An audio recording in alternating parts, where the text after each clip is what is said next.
It seems to me as though these climate protesters, maybe they weren't actually targeting Tesla's factory in Germany after all. Maybe they were actually going after Volkswagen and they just couldn't read. And they thought that Tesla's factory was from Volkswagen. I mean, if they're stupid enough to not understand the difference between an electric race versus an internal combustion engine vehicle race, then, well, who knows just how dumb these people are.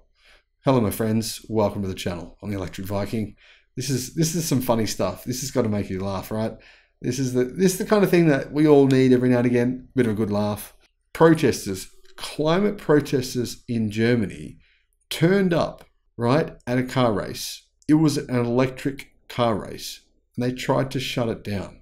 The only way I can explain this is that these people just don't know the difference between electric cars and internal combustion engine cars. Now, you would think they would. You'd think if the cars drive past doing 200 plus kilometers an hour and there's barely any noise, you'd go, hang on a minute, guys. We're at the wrong race here.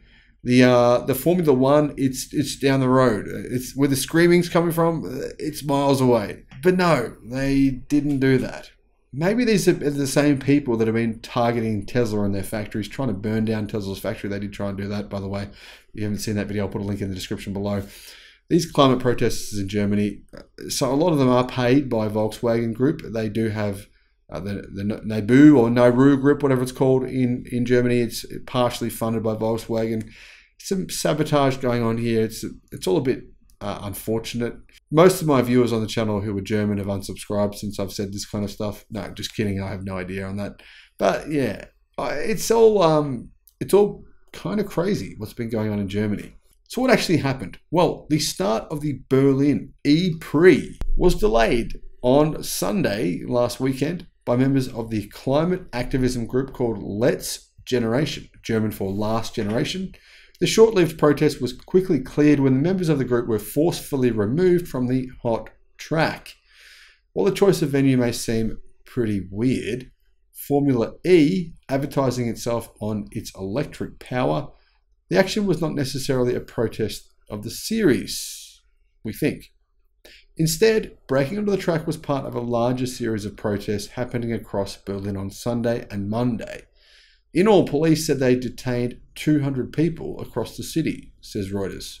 Rather than objecting to the E-Prix, which is the electric Formula One in a sense, specifically, the group seems to have been trying to use the attention directed at it to promote its own message, which is, we are stupid and can't read. No, just kidding. In a tweet, the group said it is seeking to sound the alarm about climate change because we're on the highway to climate hell.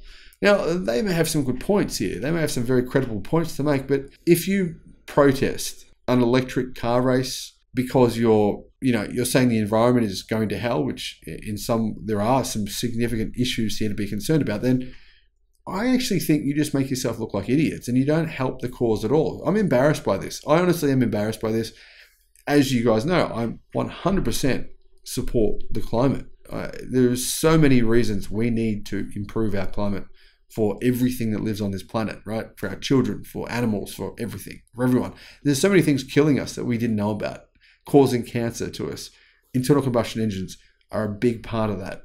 But these Muppets, because they're protesting electric cars, that's become what it's all about. I mean, the media are just saying, hey, look at these guys. They're clowns. They don't know what they're talking about. They're protesting electric cars.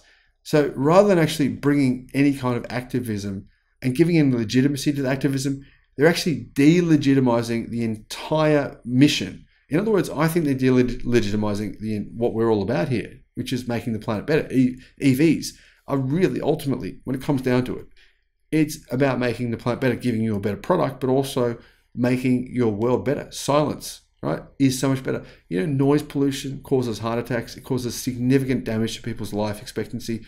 That's just one part of it. There's so many factors to an EV that improve everything for everyone. And these guys are just causing a stupid distraction. So that's my take on this. The group claims responsibility for the protest and is the same group that poured 18 pounds of flour on a BMW M1 art car painted by Andy Warhol at a museum in Italy. The group is far from the only one participating in these kinds of public demonstrations. Last year, activists broke onto the track at the British Grand Prix, members of a group called Just Stop Oil. They were arrested and 3 eventually received suspended prison sentences, while 3 more received community sentences instead. Elsewhere, other groups have started targeting car shows. At the Paris Auto Show in October of 2022, a group called Extinction Rebellion France glued themselves to classic Ferraris and poured paint on them. All reports are those classic Ferraris now have skeletons glued to them, and they just decided they look kind of interesting, and the protesters they're not annoying anyone anymore, so it's all okay.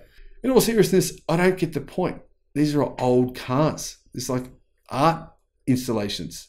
I don't really think that they've thought through what they're doing. Now, the people protesting these massive SUVs, that makes sense, right? That's what I think. The group denounced the automakers for promoting personal cars as the future of transportation, favouring instead public transport and other forms of transportation. I'm going to guess that none of these groups own a car at all, period. Now, if that is true, then I'm cool with that. But if not, hypocrisy. That's a message that may resonate particularly well, though, in Berlin, where a petition recently called on the city to ban cars, regardless of what powers them, reasoning that would not only waste resources, but they place pedestrians in danger as well. Now, the future of cars could be, in fact, cities with no cars in them, just like electric bikes, or maybe electric bikes with seats on the back like tuk-tuks, that type of thing. That would kind of work. Kind of. Could be hard for families, though. As part of the most recent round of protests, Let's Generation said it wanted the federal government to submit a detailed plan on how it will meet international targets designed to prevent average global temperatures from rising by more than 1.5 degrees Celsius above pre-industrial levels. And the government, as a result, came out and supported synthetic e-fuels, basically forced the European Union to submit to their demands. And now we have a loophole for anyone buying a new car that is supposed to use synthetic fuels to simply go and use diesel or gasoline, which is exactly what they'll do. But I don't think it's all that relevant. By 2035, no one will want to be buying any new cars because they won't be new if they have an internal combustion engine. It'd be like going into a mobile phone store. There's all these nice smartphones, and instead you go and buy this crappy old Nokia 3310 or BlackBerry, whatever it is, with millions of buttons on it and a black and white digital screen on it. Basically, that's what it would be like. That's what I think, though. What do you think about what these guys are doing? Do you support it? Do you agree with it? Am I on the wrong track here? Let me know your thoughts in the comments. Thank you for watching. Bye-bye.